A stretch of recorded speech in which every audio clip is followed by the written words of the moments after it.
Samantala, nasolusyonan na rin ng Land Transportation Office ang problema sa kakulangan sa plaka. Ayon kay LTO Chief Vigor Mendoza, simula October 15, maaari nang makakuha ng plaka ang mga motor vehicle at motorsiklo. Habang nilinaw naman ito na hindi pa fully operational ang kanilang maibibigay ngayong araw dahil inaayos pa ang dalawang makinang nasira. Starting October 15, no? This year, pag kayo bumili ng sasakyan, no? Whether motor vehicle or motorcycle, no? Oro mismo.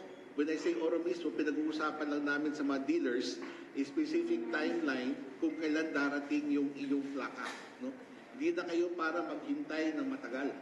The plates are here already. We're starting to produce already yung ating planta. Ang kanyang current capacity right now is 32 to 33,000 plates a day. No?